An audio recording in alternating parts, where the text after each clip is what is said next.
नमस्कार मैत्रिणींनो, सविता नवतर्स किचनमध्ये आपणा सर्वांचे स्वागत आहे. तर आज आपण बनवणार आहोत जगभरात प्रसिद्ध असलेला थंडगार असा बोबा टी. तर ही घ्या त्यासाठी रेसिपी. तर त्यासाठी सर्वात प्रथम गॅसवर एक पातेले ठेवून 2 ते 3 चमचे गूळ पावडर घेऊन त्याच्यात 2-3 चमचे पाणी टाकून छान उकळून घेतलं आहे. सारखं हलवत घेऊन छान उकळी आली की त्याच्यामध्ये 2 चमचे आपल्याला कोको पावडर टाकायची आहे. त्यानंतर 2 चमचे कॉर्नफ्लॉवर टाकले आहे.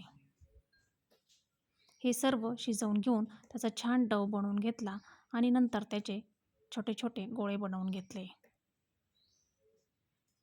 हे बघा असे.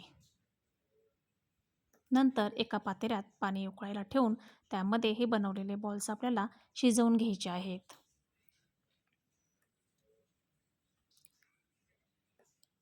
बॉल शिजवून थंड होईपर्यंत आपण चॉकलेट मिल्क बनवून घेऊयात. त्यासाठी एका जारमध्ये दूध टाकले आहे, चॉकलेट सिरप टाकले आहे आणि 2-3 चमचे साखर टाकली आहे. नंतर आईस क्यूब्स टाकून हे मिक्सरमध्ये फिरवून घेतले आहे.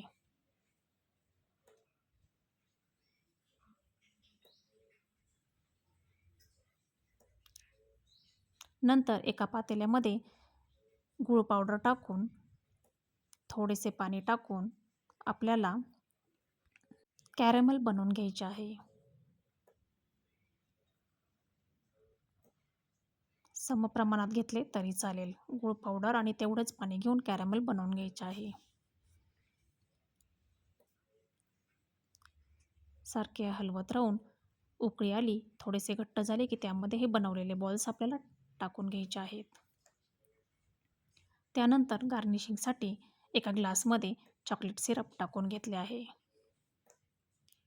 चॉकलेट सिरप टाकून झाल्यानंतर त्यामध्ये हे बॉल्स आपल्याला टाकून घ्यायचे आहेत. त्यानंतर त्याच्यावरती जे चॉकलेट मिल्क आपण बनवलं आहे ते आपण टाकतो आहे.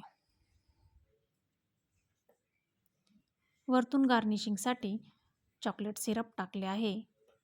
तुम्हाला वाटले तर त्यावरती चॉकलेट किसून टाकले तरी चालेल. तर कशी वाटली तुम्हाला ही बोबा टीची रेसिपी आवडली तर लाईक करा, शेअर करा आणि सबस्क्राईब करा. धन्यवाद.